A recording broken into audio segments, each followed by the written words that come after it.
नमस्कार मित्रों, संस्कृत साहित्य की अगली क्लास में आप सबका बहुत बहुत स्वागत करते हैं। दोस्तों, आप चाहे रीट की तैयारी कर रहे हैं, चाहे आप सेकंड ग्रेड या फर्स्ट ग्रेड किसी की भी आप तैयारी कर रहे हैं, तो ये क्लास आपके लिए बेहद उपयोगी होगी, क्योंकि इसमें हम आज बताने वाले हैं आपको महाकाव्य का सामान्य अर्थ क्या होता है। इसके अलावा महाकाव्य की व्युत्पत्ति क्या होती है। इसमें दोस्तों काव्य की विभिन्न परिभाषाओं के विषय में आपको विस्तृत जानकारी दी जाएगी और साथ ही ये भी बताया जाएगा कि एग्जाम के अंदर कैसे प्रश्न पूछे जा सकते हैं, किस तरह का सवाल आपका बन सकता है, क्योंकि ये भी बहुत इंपॉर्टेंट होता है कि टॉपिक तो आपने पढ़ लिया, लेकिन ये पता होना चाहिए कि कैसा सवाल पूछा जा सकता है, पहले एग्जाम्स में कैसे कैसे सवाल पूछे गए हैं। तो ये सारी बात आपको यहाँ आज बताई जाएगी। तो हमसे आप जुड़े रहिए, लगातार क्लासेज आपको मिलती रहेंगी। हम डेली क्लास आपको यहाँ पर दे रहे हैं। एक क्लास ग्रामर की हो रही है और एक क्लास हमारी साहित्य की चल रही है। दोनों क्लास आप जुड़ करके अच्छी तैयारी कर सकते हो। दोस्तों, चैनल को सब्सक्राइब कर लेना और बेल आइकन को प्रेस कर देना, क्योंकि सारी जानकारी आपको इस पर हमेशा मिलती रहेगी। दोस्तों, यदि आप मोबाइल एप्लीकेशन के थ्रू पढ़ना चाहते हैं तो यहाँ स्क्रीन पर हमारा मोबाइल एप्लीकेशन दिख रहा है। इस मोबाइल एप्लीकेशन को आप प्ले स्टोर से जाकर डाउनलोड करें और क्लास ज्वाइन कर सकते हैं। 1151 में, मात्र 1151 में सेकेंड ग्रेड का कोर्स मिलेगा और 599 में आपको रीट का कोर्स मिल जाता है। तो चलिए आज की क्लास शुरू करते हैं। देखिए दोस्तों, आज की क्लास में हम आपको बता रहे हैं महाकाव्य। जैसे यहाँ लिखा हुआ है महाकाव्यम। अब महाकाव्यम, इसको समझने से पहले हम इसके शब्दों की चर्चा करते हैं। दोस्तों, महाकाव्य शब्द आपके दो शब्दों से मिलकर बना है। महाकाव्य दो शब्दों के मेल से बना है। ठीक, कौन कौन से शब्द हैं? पहला शब्द है महत, दूसरा शब्द है काव्यम। इन दोनों शब्दों की सहायता से हमारा महाकाव्यम ऐसा बनता है। ठीक है, अब यहां पर इसका जो सामान्य अर्थ है, यदि हम सामान्य अर्थ की बात करें तो देखो यहां पर लिखेंगे सामान्य अर्थ किसका? महाकाव्य का। तो हो जाएगा महत च असौ काव्यम इति महाकाव्यम। महत च असौ इति महाकाव्यम, ये है हमारा महाकाव्य का सामान्य अर्थ। यदि इससे रिलेटेड कोई प्रश्न आता है कि महाकाव्य का सामान्य अर्थ है, तो महत च असौ काव्यम इति महाकाव्यम, ऐसा आपको ध्यान रखना है। इसको यदि आप हिंदी में समझते हैं तो हिंदी में इसका मतलब हो जाएगा कि विस्तृत या व्यापक जो काव्य है। ठीक है, विस्तृत या व्यापक जो हमारा काव्य होगा उसे हम महाकाव्य कहते हैं। मित्रों, क्या? जो विस्तृत होता है, ठीक है, जो व्यापक विषय वस्तु से युक्त होता है, ऐसा हमारा जो काव्य है वो महाकाव्य कहलाता है। महाकाव्य के अंदर जीवन के लगभग सर्वविध पक्षों का वर्णन वहां पर किया जाता है। इसी कारण यह विशाल काव्य माना जाता है। क्या? महाकाव्य। ठीक है ना। अब हम आगे बढ़ते हैं। इसके जो दो शब्द हैं उन शब्दों को समझते हैं, एक एक शब्द को हम आपको क्लियर करते हैं। सबसे पहला शब्द है महत शब्द। देखिए, महत शब्द का मतलब होता है विस्तृत या बड़ा होना या फिर व्यापक होना। विस्तृत, बड़ा होना या व्यापक, ऐसा हम इसको कह सकते हैं। महत का मतलब बड़ा या विस्तृत या व्यापक। आगे देखिए, दूसरा हमारा शब्द है इसमें काव्यम। अब काव्यम को समझने के लिए इसमें काफी सारी बातें आपको समझनी होती हैं। सबसे पहले तो हम समझेंगे हमारा जो काव्य शब्द है वो कैसे बनता है। ठीक है, इसके अलावा हमारा जो कवि शब्द है वो कैसे बनता है। ये मतलब इसी से जुड़े हुए हैं, इसलिए इनको भी हमें समझना है। प्रश्न यहां से भी पूछा जा सकता है। तो सबसे पहले हम बता रहे हैं काव्य शब्द जो है वो संस्कृत भाषा के अंदर जो हमारा काव्य शब्द है, ये काव्य शब्द संस्कृत भाषा में अत्यधिक प्राचीन है, जिसे कवि के कर्म के रूप में जाना जाता है। किस रूप में जाना जाता है? कवि के कर्म के रूप में इसे जाना जाता है। इसीलिए तो संस्कृत में लिखा है, देखिए, कवेः कर्म भावेः वा काव्यम इति, यानी कवि का जो कर्म या भाव है उसे ही हम काव्यम कहते हैं। क्या कहते हैं मित्रों? काव्यम कहते हैं। कवेः कर्म, कवि का जो कर्म अथवा भाव, उसका नाम काव्य है। ठीक है, आगे देखिए, हमने यहां बताया है कि काव्यम जो हमारा शब्द है वो कैसे बना। तो इसमें कवि शब्द है, कवि में हमने ऋण्यत प्रत्यय किया, ऋण्यत प्रत्यय करके हमारा जो शब्द बना वो बनता है काव्यम। ठीक है, तो ध्यान रखना है, कवि से ऋण्यत प्रत्यय करने पर काव्यम बनता है। आगे चलिए, आगे कह रहे हैं कि कवि शब्द किस तरह से बनेगा। तो कवि शब्द आपका कव या कु धातु के योग से बना है। कव या कु धातु के योग से बनता है आपका कवि शब्द, जिसका अर्थ होता है ध्वनि करना या फिर चित्रण करना या फिर विवरण देना। ये आपके किसके अर्थ हैं? कवि के अर्थ माने जाते हैं। आवाज या ध्वनि करना, चित्रण करना किसी के बारे में, या फिर विवरण देना। ठीक है, किसी भी विषय वस्तु के विषय में विवरण प्रस्तुत करना, ये सब कवि का अर्थ माना जाता है। कवि शब्द की हम बात कर रहे हैं। तो यहां तक मित्रों हमने आपको बताया कि महाकाव्य का सामान्य अर्थ क्या है। इसके बाद में महत शब्द और आपको बताए काव्य शब्द, दो शब्द हमने बताए कि दोनों शब्दों से मिलकर के महाकाव्य हमारा शब्द बनता है। महत का मतलब विस्तृत या बड़ा होता है, काव्य का अर्थ आपको हम अभी समझा ही रहे। इस तरह से मित्रों कहा जा सकता है, देखिए आगे लिखा है कि काव्य शब्द संस्कृत भाषा में अत्यंत प्राचीन है, जिसे कवि के कर्म के रूप में जाना जाता है। ये बात हम आपको बता चुके हैं। आगे लिखते हैं कि इस प्रकार से यहां पर शब्दों के द्वारा किसी विषय वस्तु का रुचिकर व आकर्षक विवरण देना ही काव्य कहलाता है।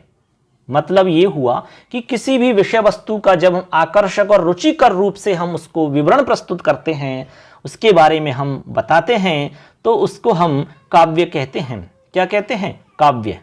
ठीक है ना, इस तरह से आप काव्य के बारे में समझ चुके हैं। आगे इसमें एक विशेष बात आपको और यहां पर ऐड करनी है। कह रहे हैं, आपने आनंद वर्धन का नाम सुना है। आनंद वर्धन, आनंद वर्धन का जो ग्रंथ है वो है ध्वन्यालोक। क्या है? ध्वन्या। ठीक है, ध्वन्यालोक आनंद वर्धन जी का है, ध्वन्यालोक। तो इस ध्वन्यालोक में कहा गया है, आनंद वर्धन ने कहा है कि कवि को अनंत काव्य रूपी संसार का विधाता या प्रजापति कह करके संबोधित किया है। यहां से आपका प्रश्न बन जाता है।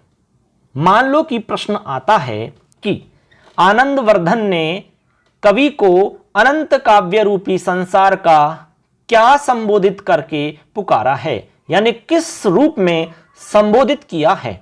उत्तर होगा संसार का विधाता या प्रजापति, ऐसा कहा है। किसको? कवि को।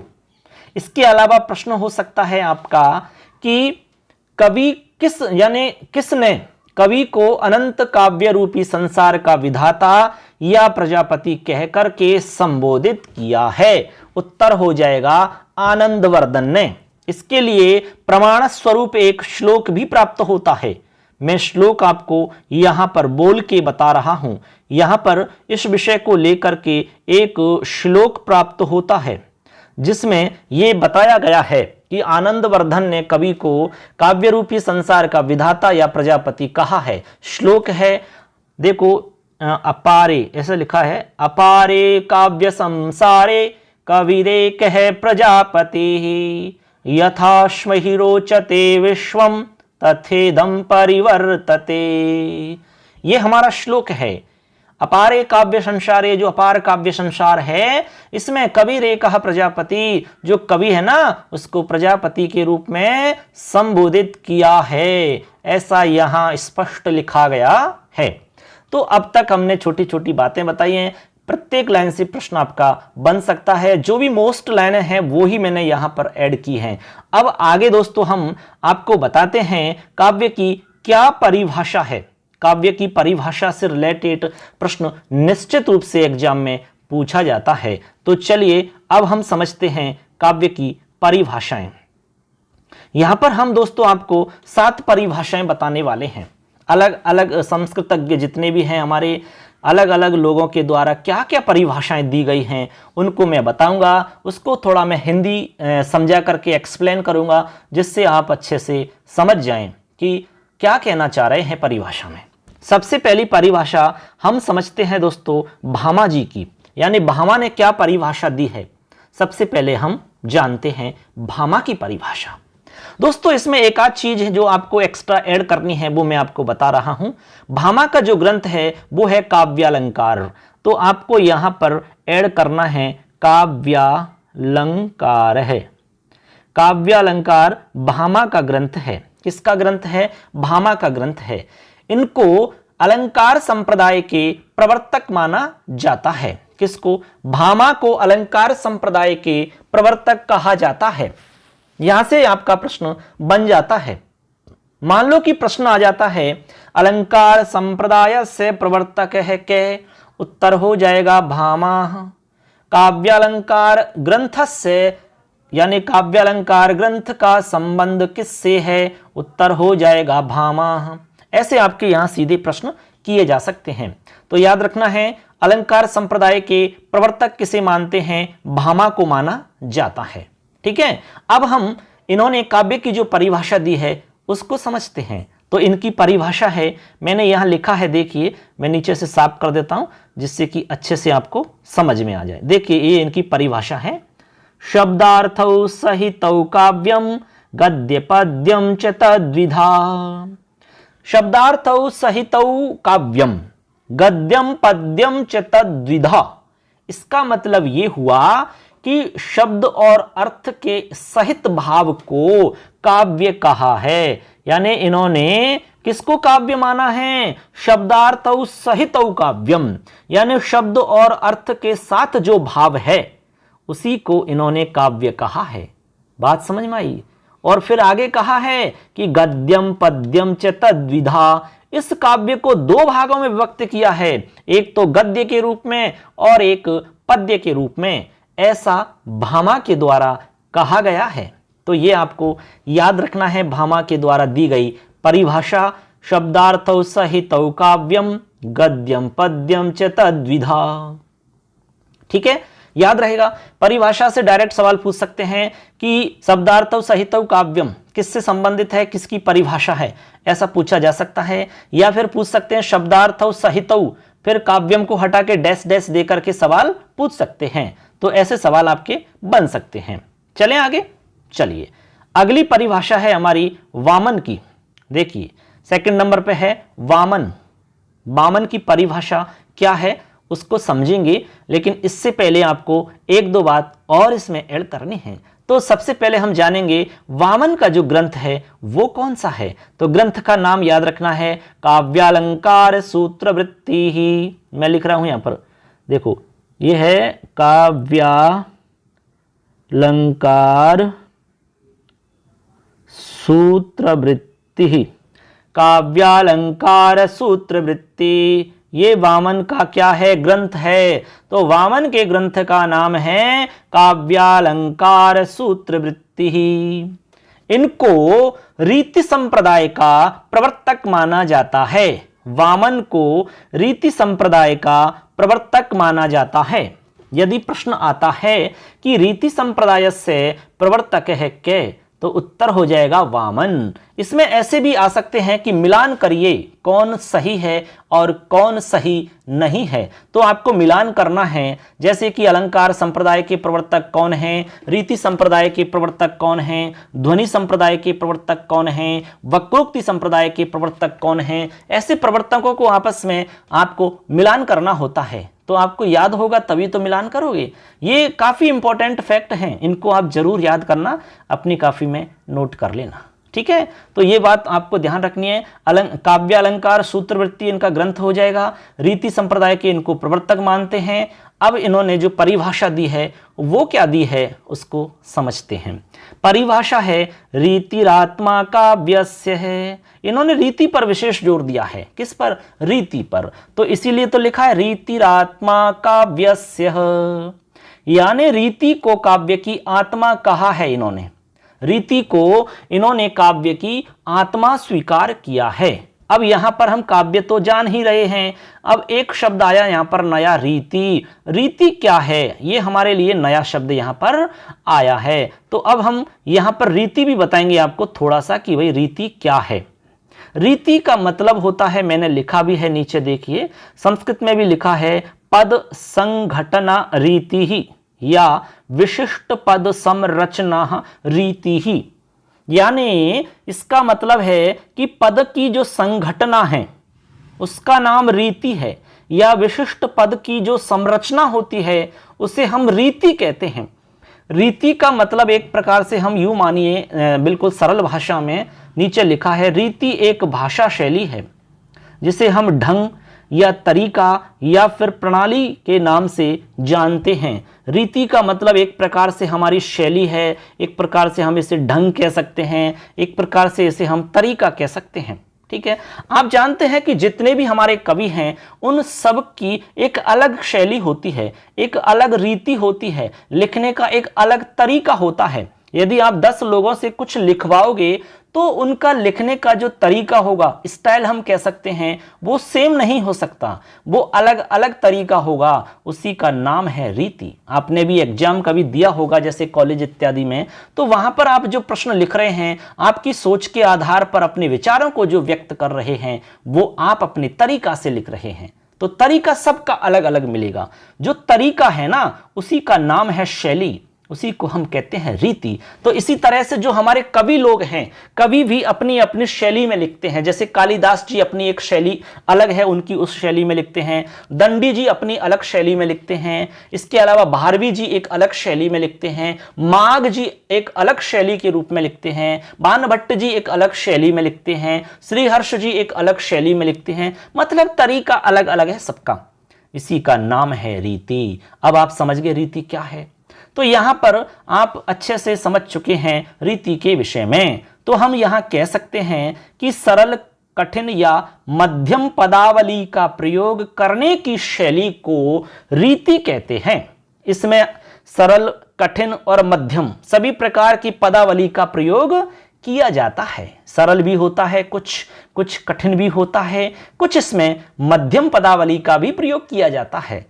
तो इसको हम कहेंगे रीति या शैली। जैसा कि संस्कृत में बताया था, पद संघटना रीति ही या विशिष्ट पद संरचना रीति ही। इस तरह से आपको रीति के विषय में याद रखना है। ठीक है बात, चलें आगे।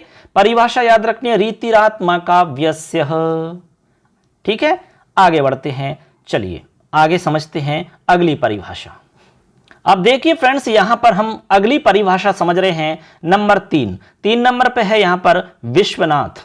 क्या है? विश्वनाथ। बहुत ही प्रसिद्ध परिभाषा है और बहुत ही मोस्ट परिभाषा इसको हम कह सकते हैं एग्जाम के हिसाब से, क्योंकि ये परिभाषा बहुत बार परीक्षा में पूछ ली गई है, इसलिए इसको ध्यान रखना। ठीक है, परिभाषा है वाक्यम रसात्मकम काव्यम।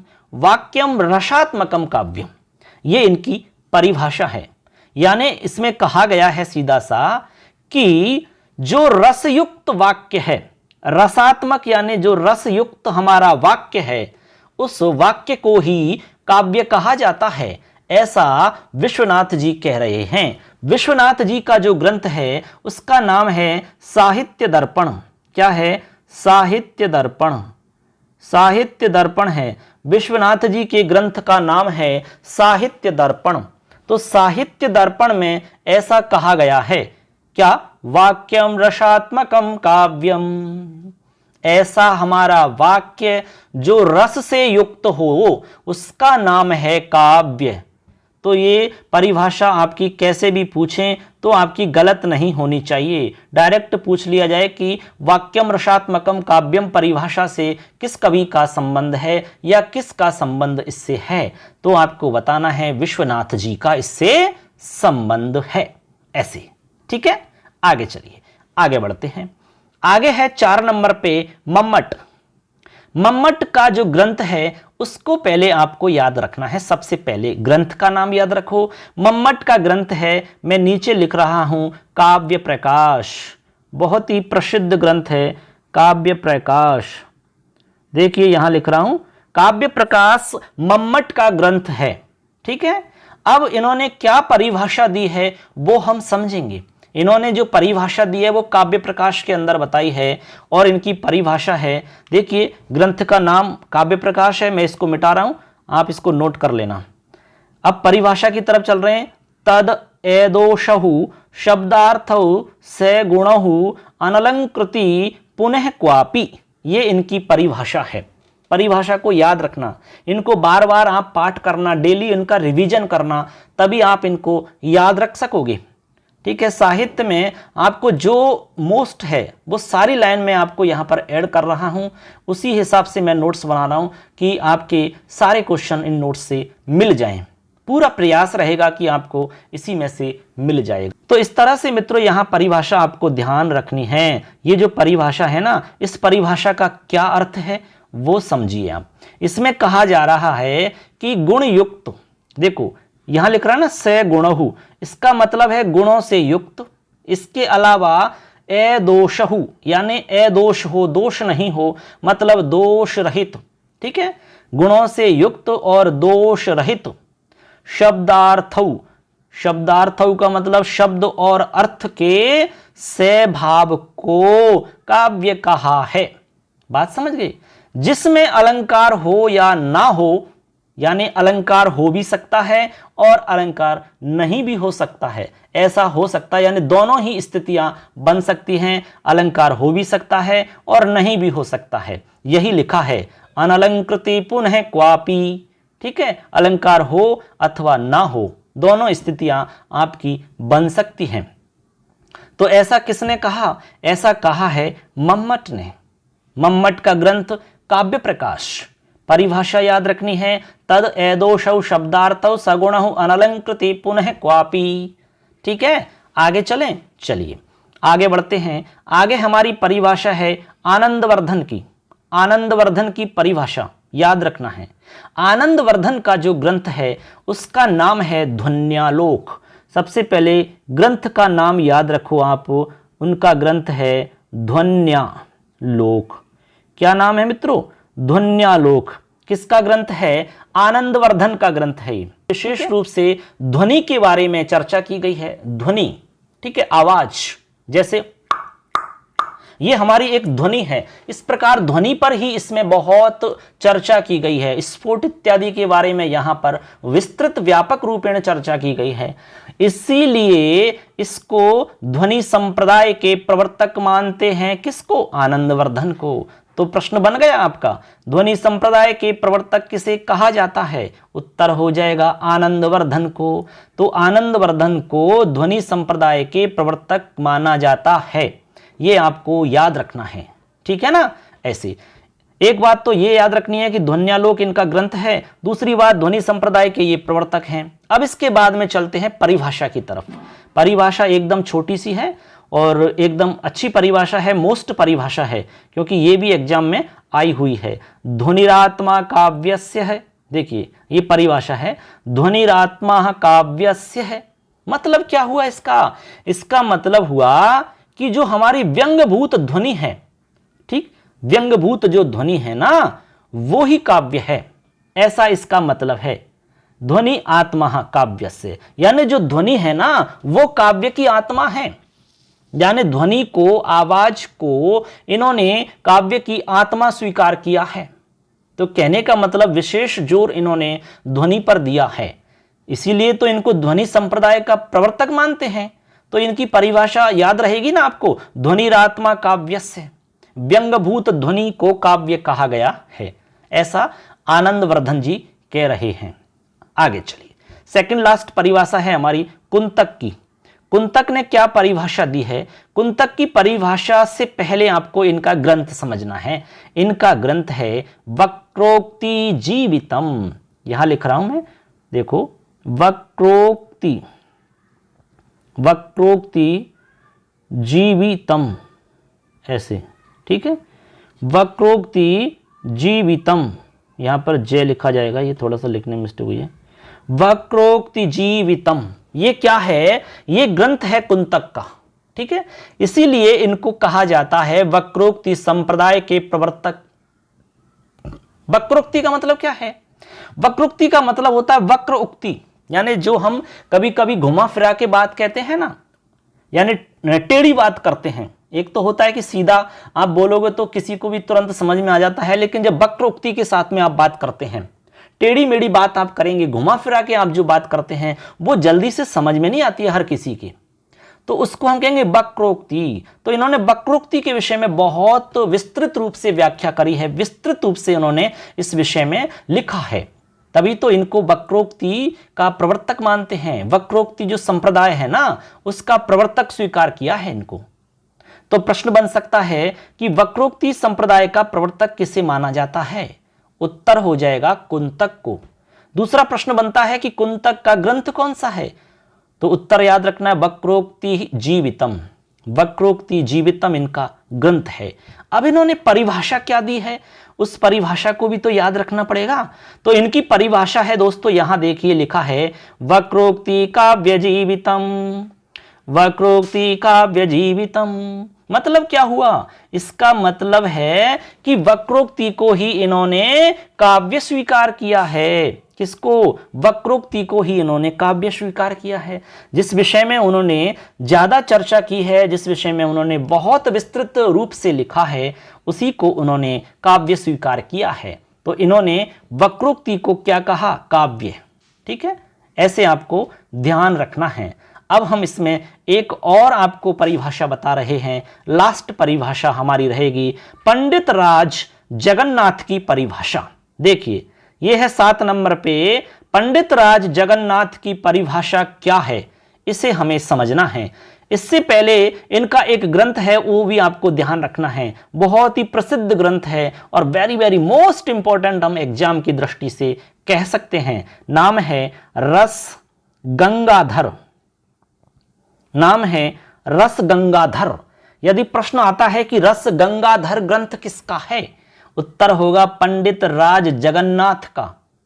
ठीक है, इन्होंने कौन सी परिभाषा दी है? तो परिभाषा है इनकी, देखिए यहां लिखी है परिभाषा, रमणीयार्थ प्रतिपादक है शब्द है काव्यम। यानी रमणीयार्थक प्रतिपादक जो शब्द है वो ही काव्य है। रमणीयार्थक जो शब्द है या रमणीयार्थक प्रतिपादक जो शब्द है, उसी का नाम काव्य स्वीकार किया है। यानी इनके द्वारा, किनके द्वारा? पंडित राज जगन्नाथ जी के द्वारा रमणीय अर्थ का प्रतिपादन करने वाला शब्द ही काव्य है, उसी को इन्होंने काव्य माना है। इस तरह से मित्रों हमने यहां पर 7 परिभाषाओं का जिक्र किया। एक एक परिभाषा को मैंने अच्छे से समझाया। एग्जाम में कैसे सवाल आ सकता है वो भी मैंने बताया। इनसे जुड़े हुए जो ग्रंथ हैं वो भी मैंने बताया। किस संप्रदाय का कौन प्रवर्तक है वो भी मैंने आपको साथ साथ में समझाया। इसके अलावा इनका मैंने हिंदी अर्थ आपको समझाया आपकी सुविधा की दृष्टि से, जिससे कि आपको अच्छे से समझ में आ जाए। ठीक है, तो यहां से अब कोई भी सवाल आएगा तो आपका गलत नहीं होना चाहिए। ठीक है ना। अब हमारी जितनी भी परिभाषाएं हैं उन सभी परिभाषाओं के आधार पर हम यहां पर निष्कर्ष निकालेंगे। ठीक है, तो पहले तो आपको यह बता दें कि जितनी भी हमारी परिभाषाएं हैं उनमें से सबसे अच्छी या फिर यूं कहें कि सर्वाधिक सार्थक परिभाषा किसे स्वीकार करते हैं, तो लिखा है कि यहां पर सर्वाधिक सार्थक परिभाषा विश्वनाथ और जगन्नाथ जी की मानी जाती है। 2 परिभाषाएं हैं जो सबसे अच्छी मानी जाती हैं, सर्वाधिक सार्थक परिभाषा उनको स्वीकार किया जाता है। एक तो है विश्वनाथ जी की।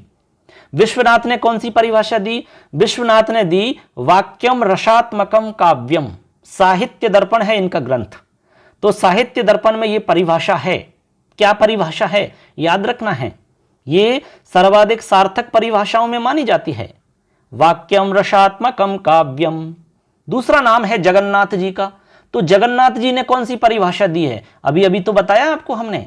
इन्होंने कहा है क्या? रमणीयार्थ प्रतिपादक शब्द है काव्यम। यानी जो रमणीयार्थक आपका शब्द है या प्रतिपादक शब्द है वो ही काव्य है, ऐसा इन्होंने कहा है। तो 2 परिभाषा सर्वाधिक सार्थक मानी जाती हैं, एक तो विश्वनाथ जी की और एक जगन्नाथ जी की। ठीक है, अब यहां पर हमने जो कुछ भी मैटर बताया है उसके बाद में यहां पर एक आध आपको महत्वपूर्ण फैक्ट और मैं बता रहा हूं। देखिए, लिखा है कि महाकाव्य को परिभाषित करने वाले जो भामा है ना, वो प्रथम आचार्य स्वीकार किए जाते हैं। मतलब समझे कि नहीं? यानी महाकाव्य को परिभाषित करने वालों में भामा को प्रथम आचार्य माना जाता है। जिन्होंने महाकाव्य को परिभाषित किया है, महाकाव्य के बारे में बताया है, महाकाव्य के बारे में समझाया है, तो उन सभी लोगों में भामा प्रथम आचार्य हैं। इसके बाद में दंडी के द्वारा बताया गया है। फिर अग्नि पुराण में भी महाकाव्य के लक्षण प्रस्तुत किए गए हैं। अग्नि पुराण के अंदर भी हमें महाकाव्य के लक्षण मिल जाते हैं। इसके बाद में आगे कह रहे हैं, लेकिन महाकाव्य के जो शास्त्रीय लक्षण हैं वो आपको विश्वनाथ ने ही प्रस्तुत किए हैं। यानी विश्वनाथ जी ने ही प्रस्तुत किए हैं शास्त्रीय लक्षण, वो आपको ध्यान रखने हैं, क्योंकि वहां से बहुत सारे प्रश्न आपके बन जाते हैं दोस्तों। तो इन्होंने जो शास्त्रीय लक्षण दिए वो कौन से दिए, मैं आपको ऐसे ही बोल के बता रहा हूं। इसमें कुछ श्लोक हैं, श्लोक के माध्यम से उन्होंने बताया है। अब डिटेल से मैं आपको अगली वीडियो में बताऊंगा कि हमारे विश्वनाथ जी ने जो महाकाव्य के शास्त्रीय लक्षण प्रस्तुत किए हैं वो क्या हैं, क्या प्रश्न वहां से आ सकता है, कौन कौन से सवाल वहां से बन सकते हैं, महाकाव्य कैसा होना चाहिए, महाकाव्य में कितने सर्ग होने चाहिए, महाकाव्य का नामकरण कैसे होना चाहिए, महाकाव्य के अंदर नायक कितने प्रकार के होते हैं, कौन कौन से नायक होते हैं, कौन कौन सी नायिका होती हैं, इसके अलावा इसमें कौन कौन सी संधियां पाई जाती हैं, इसके अलावा अर्थ प्रकृति कौन सी होती हैं, कार्य अवस्था कौन सी हैं, इनके प्रकार क्या हैं, कथानक कैसा होना चाहिए, मंगलाचरण कितने प्रकार का होता है, नामकरण किस आधार पर किया जाता है और सर्ग का नामकरण कैसे किया जाता है। ऐसे तमाम सारे जो हमारे सवाल हैं उनका जवाब आपको अगले वीडियो में मिलेगा, इसलिए अगले वीडियो का आप इंतजार जरूर करना, क्योंकि ये जितनी भी मैंने आपको बताए प्रश्न के रूप में, ये सारे के सारे प्रश्न मोस्ट इंपॉर्टेंट हैं। सेकंड ग्रेड में भी आपसे सवाल पूछे जाएंगे और फर्स्ट ग्रेड में भी आपसे सवाल पूछे जाएंगे, तो रीट में भी आपको साहित्य के सवाल पूछे जाएंगे। तो इसलिए अच्छे से देखना, सारा वीडियो समझना। आज का वीडियो हमारा पूरा हो जाता है दोस्तों। इसमें हमने डिटेल से आपको काव्य की परिभाषाओं के बारे में बताया। आगे हम जानेंगे हमारा जो महाकाव्य है उसके क्या लक्षण हैं, और जितने भी हमने अभी प्रश्नों की चर्चा की है वो डिटेल से आपको हम नेक्स्ट वीडियो में आपको बताएंगे। इस तरह से मित्रों आज का हमारा वीडियो पूरा हो जाता है। अच्छे से देखना, अपने दोस्तों को शेयर करना और आने वाले वीडियो का इंतजार करना दोस्तों। कोई भी आपका सवाल रहता है तो आप कमेंट में जाकर के हमसे सवाल कर सकते हैं। अच्छे से आप तैयारी करिए, क्योंकि मैंने यहाँ 2 क्लासेज लगातार चला रखी हैं। एक तो हम साहित्य की क्लास चला रहे हैं और दूसरी क्लास हमारी ग्रामर की चल रही है।